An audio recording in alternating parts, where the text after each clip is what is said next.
So we go through here to where originally we had the parlour in. So this building, as we look down it here, fundamentally for simplistics, where the dry cows are laid here now on the straw yard, we had the parlour with a collecting yard behind. We were still pretty specced up and sorted. So from the point of view, cows came out the headroom of the parlour, plenty of room at the top end of the parlour. We could get 20-25 cows out in one go. They'd come down an exit run that was here. There was one short section of single race area with an auto seg gate, and then it opened up into the full width. Consequently, even though we were in the parlour, we still had good throughput, good cow flow, good movement. We could, do you know what I mean, from that point of view. And so, consequently, having taken the parlour out, I know a lot of people say, oh, well, I'll leave the parlour and I'll milk a few through it, I'll milk a few fresh cows. If we were going to go to robotics, we went to robotics and we adapted and we moved to the new style of system. And it worked really well for us, because what it's done is it's enabled us to bring all the calving cows into here. It's given us the ability to have a better level of management, and also as well, everything that's in this straw yard here is basically due in the next sort of 14 days. Okay. Right outside the office, where everybody's backwards and forwards, you've got everything that you need to check out and look at. Yes. Process very simple. Cow calves down, comes into the pen. We'll milk her on a robot, bring the colostrum back, feed the calf, and then the calf will go away to the calf shed, and then cow can go out into the robots from there and bits and pieces. I think one of the biggest things that we've added in is self-locking yokes. We never used to have any. The parlour system probably didn't need it in quite the same way in the way that we're managing it, but with reduction of labour, with trying to make things easy, and you could have probably seen it when we were back in the heifer shed a minute ago, one load of food down, 50, 60 animals locked in, whether it's a vet routine, whether it's for AI, what it is, you make things very simple. Okay. It's been quite an investment, but running costs and labour is not cheap on farm if you want good staff. If you can make their life easier, more efficient and quicker, actually it's got quite a good payback. Okay. From that point of view. So no matter what pen they're in, we can lock them in, we've set it up so we've got individual sections per the pen as well. So if we only want to lock 2 cows in this pen, we're not trying to lock everything else in as well from that point of view. So and have you enough head locking barriers for every cow? Or yeah, we do. Yeah. So one of the things that we've been very conscious of as we've sort of built and developed is that we've had periods of time where we've been overstocked in yards, and one of the things that we wanted to then move to and do was making sure that every cow has a cubicle. We've got plenty of extra space. Every cow has a head yoke, and actually with where we are now, that's really paying dividend. Do you know what I mean? So fundamentally, we're coming out the old range of buildings now into what was originally the first cubicle shed. One of the main alterations that you'll probably see is that we've extended both main cubicle sheds because we wanted to position all the milking robots at this end. We didn't want people walking miles to issues or problems. So we originally, the cows fed right round the top end of this shed and were fed on all 3 sides. And so we stripped about sort of 60 cubicles back out the top end here, and then we've reorganised it into here. So we've also put the segregation pens in that are here, and we've put the mattresses on them so that we can keep them clean. We've got a high level of hygiene and attention to detail. They're sort of for that post-calving cow that just wants 24 hours before she goes out with the main herd, or possibly a cow that's gone a little bit lame and so on, and bits and pieces. So we've split the sheds so that we've got manageable groups. So we basically have 4 yards that have 2 robots, 120 cubicles designed for 110 milking cows, their own segregation, their own facility. So in principle, whether we put any more sheds up, whether we milk any more cows, what we've got is little blocks of 120 cow herds. Yes. And at that different works. stages of lactation or whatever. Yeah, so we'll see how it goes. There was different ideas on the table when we first set up, but what we've done first point is we've got a milking heifer group now. So all the milking heifers, everything first lactation's all in one place. We've seen a big result in that, which we didn't do before. And then at the minute, the other three groups are just all stages of lactation, milking cows. The way that what we've tried to do is to try to minimise disruption in cows is that once, so a milking heifer comes into this group. She stays in this group all the way through. We have enough space to hold her. Once she dries off and she comes in as a second calver, she'll then get allocated to group 2, 3 or 4. From that point on, that is her group for life. So she will calve down there. If she dries off, she'll calve in again, go back to the same group. So what we're trying to do is you get those herds, but actually, although cows are coming in and out for calving, you're not mixing them day in, day out all over the place. Secondly, by not ending up with all your late lactation cows in one group, you don't get all your visit problems in one place. You don't get all your collect cows in one place. Actually, you've got a pretty equal environment in all of them, if that makes sense. Yeah. So what year did you put in your robot? So the robots were all fitted more or less 12 months ago, so March 2024. Okay. So do you want to go out? You go out in the yard? So what was that transition period like, moving from a conventional parlour to robots? Some long days. Yeah. How many, roughly a week, 2 weeks of? Yeah. So what we did was we did it in 2 stages. So we did shed 1 to start with. So everything in here we moved on to robots. Had about 3 to 4 weeks where we trained these and got these going, and then we basically moved from there to the second group and then transitioned to the second group. So fundamentally, the first group of cows came on the robots, went on in March. The second shed went on and got started early April. So and then we did keep some cows that were right at tail end.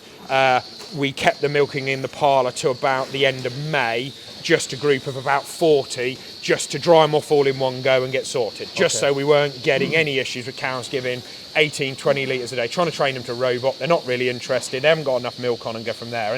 And to be fair, I think we had quite a successful transition because we could manage that and do that. A lot of the cows that might have given us problems, we didn't let us give problems, and then what we then did was train them in as they calved in and came in. So did you go, am I right in saying so, Oliver, you went from your conventional parlour to 4, 8 robots that's in one go? Yeah. So basically, they were in here fitting the first 4 robots in January, February. We moved the first sort of 150 cows in here onto those robots. And then while we were training those cows, they fitted robot 5, 6, 7 and 8. And as soon as they've got them fitted, we roll straight onto them. Yeah. And other than just a few tail end cows that we milked on for about 3-4 weeks, we then took the parlour out in June completely. And sold that, and so that was then gone by the middle of the summer. Yeah, that was a huge project. Yeah, a lot of project management. Fair bit going on, so yeah, from that point of view. Okay, so it's just those gates look interesting there. Yeah, so these are the collect gates that we use. I don't have one on me, but basically they're remote control. So basically they're operated air via the robots. We can use them as the collect pens. So basically,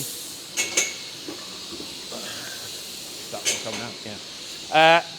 The whole idea with what we were doing was we wanted to make it easy. So one person can come in here, can collect some cows up, and so on, bits and pieces. Secondly, you can get in a real pickle if you start having gates hanging everywhere. Where do you swing them back? Do you block a feed barrier? Do you block a robot? Do you block a water trough?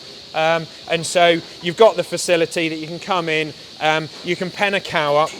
By being on the remote control, as you walk around the shed and you go and fetch another heifer or a cow, you can walk around, press the button, the gate will lift up, walk the cow and shut it down. It's all about trying to keep it as calm as possible, keep it nice and quiet, and where possible, just make it a one-person job. Otherwise, you get to a point where you need one person standing on the gate, another one fetching a heifer, then all of a sudden it gets noisy, you're trying to communicate and doing bits and pieces. So is it one remote and that does all the gates? Yeah, so it's no different than like a key fob on an electric gate, is it on a farm entrance, but it's an 8-channel gate. So basically, as you look across, we fundamentally have 8 robots all numbered in from 1 to 8. and then each robot has a gate as well. So gate 1, 2, 3, 4. So wherever you are, everything is pro rata and simple from that point of view.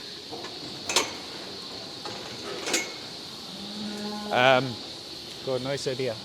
Yeah, we saw it when we were looking at some robots over in Europe.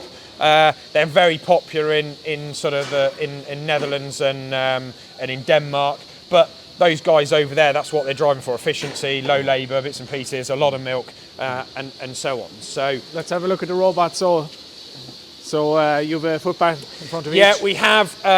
It's probably our biggest bugbear because we didn't want to have anything on the exits of the robots, but it was about the biggest compromise that we could do. And actually, to be totally honest, they've been absolutely brilliant. They've gone in really well, other than day one with an odd cow jumping through. So when we were in the parlour, the cows came out the parlour and walked through a footbath every single milking. So we weren't diverting, doing. So actually, to be fair, the cows were used to walking through water, walking through a footbath, so they adapted pretty well. Obviously fully automatic, so they can drop, they can flush, they can clear themselves out, and so it keeps a high level of hygiene.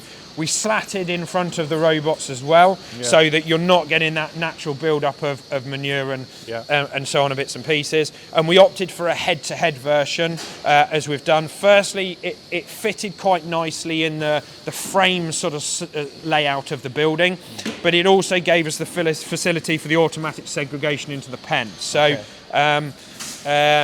what it enables us to do is, if you've got a cow that's laid in the segregation behind, with the free swing gate that's here, she can still come around the robot and milk 24 hours a day. Okay. So if you've got a cow that just needs a day or two laying out in the pen, she actually does have the facility to still get to run her normal routine, still enabled to milk and get round and do. Good. And then if she comes off routing, you can just reroute her straight out and go from there. Yeah. So, production-wise, then, say just a bit on that. What are you averaging? So we were averaging around sort of 9,700. Obviously, we supply Arla, so solids are most important. We're paid on kilos of fat and protein, but we have seen around about a 10% increase over the last 12 months coming onto the robots. So cows are averaging just under 35 kilos a day at the minute, at about 4.45 fat and 3.45 protein. So some good solids coming out of it, and obviously we do anticipate seeing an increase again in some shape or form, because obviously we've got a lot of cows that are currently tail end lactation because they were calving in last spring, early summer. They went through the transition, probably took a bit of a knock and bits and pieces on what they were doing. So a lot of the cows, certainly in this group, we've got a lot of heifers in here that are sort of sat 270, 280 days in milk. We've got a lot to dry off over the next 12 weeks to bring them round in the system. So once they calve back in again and calve back in onto the robot and have a proper full run at a lactation, we should go from there. But solids is a key. Do you know what I mean? You can chase a lot of litres and you can feed for a lot of litres, but we'll only do it if it's in relation. We're not going to drop 0.5% of fat just to chase an extra few litres. Okay. Do you know what I mean? So that is one thing that definitely pays dividend to make sure that we do. Okay. Yeah. Arla wants solids. Arla wants solids. Yeah. So that's what makes the money. Yes. So size of tank here? So we opted for an outside silo, just saved a lot of room. So we're 32,000 litres. We're currently sending just shy of 14,000 a day. With Arla, we're on every other day collection.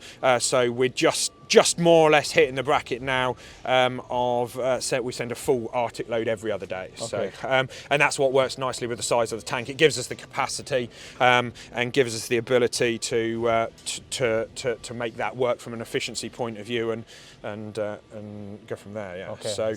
So bit of a change round. Do you want to walk through it, or do you want to walk round? Yeah, we walk through it. So we'll go through this. The old dairies in here. So we've linked everything in. Historically, obviously we were on a herringbone milking parlour, and everything came through, and we'll walk through there. We've now got an 1800 litre buffer tank in coming off the robot, so we can do anytime collection as well, which obviously suits aiding the tankers coming in. Sometimes they'll collect at night, sometimes they'll collect in the day, from that point of view. But everything's completely sealed in, stainless steel linked in, cooling wise bits and pieces. There's a few odds and sods just to finish and tidy off in here, because we've had the transition through last summer, coming out of one system into another, and parlour coming out, robots going in, and bits and pieces. And we also opted for, so a lot of people, we're on Lely robots. A lot of people would be used to their single filters on the side of robots and changing filters. We actually have adopted the European style of doing things, or the American style is probably a better way to put it, of basically a multi-filter system. So all our filters are here. Basically, we've grouped the robots, and you'll see them in a minute, into 2 blocks of 4.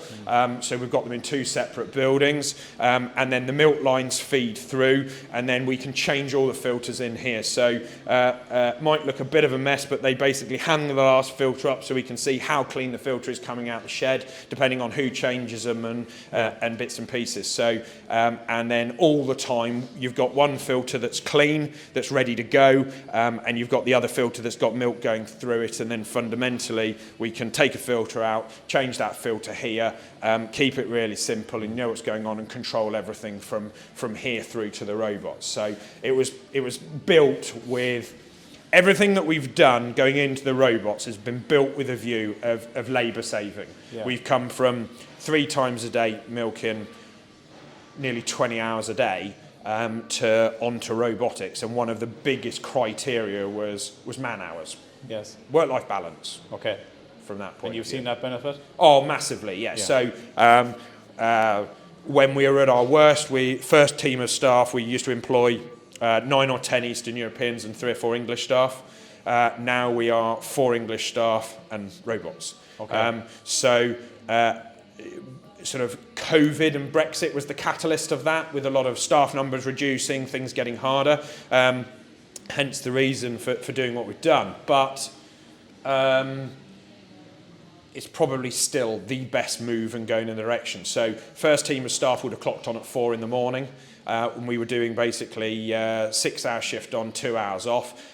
So we'd milk at 4, 12, and then 8 p.m. So fundamentally, first person was arriving at work at just before 4, and last person was going home from work after 12 at night. So technically speaking, farm was shut down 3.5, 4 hours a day, and that was your convention. Yeah, parlour. So that was in the parlour 3 times a day with what we're doing. Working day now, first person arrives at 7:15, last person leaves at 5:30.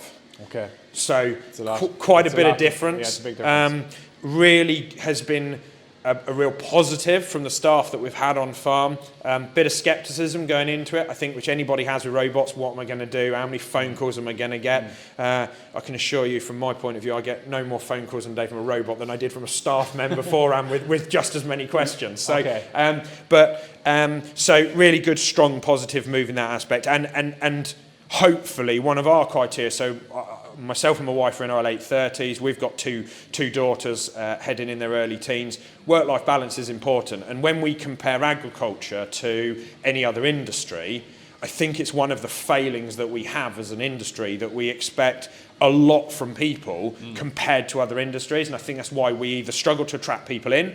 It doesn't look like an attractive life proposition of working in agriculture. And also, when we've got people in it, they're very easily attracted out of it because it looks easier. The grass looks greener on the other side. And actually, as difficult as it is, unfortunately, I think that has been the case over the years. Yeah. Do you know what I mean? And so I think we need to get a bit more of a attitude of trying to be a little bit more comparative to those other industries, so that where people would choose agriculture, the reason that they're not choosing it is because of lifestyle or hours of work or time they have to work to at night, not seeing friends, not getting weekends.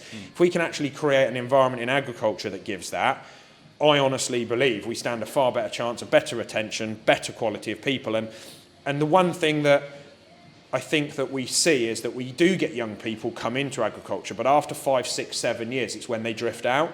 And actually, that's at the point where we really need to be keeping them in, because at that point, it's when they're starting to get their experience, they're starting to get their understanding, they've had that first 5, 6 years, then we're losing them. So that's why we've got this sort of depleted level of experienced staff in the industry that we're fighting. And I speak to farming colleagues and they'll say, oh, I can find 18-year-olds, 19-year-olds, 20-year-olds, but I feel like I'm babysitting all the time. And actually, we've got to do a better job of retaining those guys in it.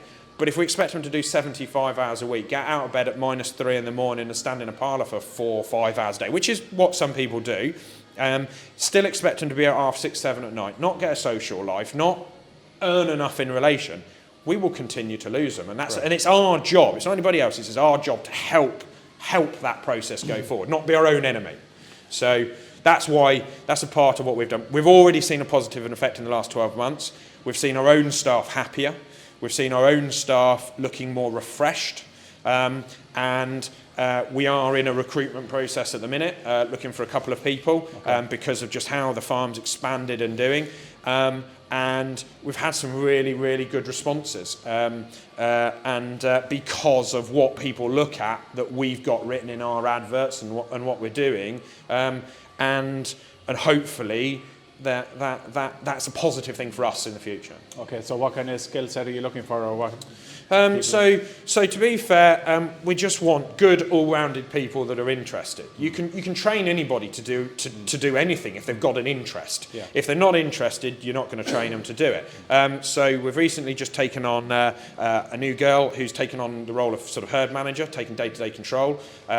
Been on a couple of farms, run out of options of where to go, but doesn't want to end up moving into your classic 500-600 cow situation, do you know what I mean? And running round, managing lots of people and staff, wants to still have an active role with cows, and the attraction to her, firstly, we've just built some new accommodation on the farm. I see that on the way up. Nice new accommodation on the way there. So part of the plan and part of the bracket was making sure that the accommodation side of things is there as well. Do you know what I mean? You can offer a wage, you can offer time, you can do this, but actually it's sometimes the whole package, lifestyle package. Do you know what I mean? I guess especially in your area too, Oliver. Accommodation is not cheap, I guess. No, it's not. The last 5-6 years, the cost of rents around us with people moving into the area, and we've had an explosion of that since COVID. Everybody wanted to come out to towns or cities, buying up houses in the area.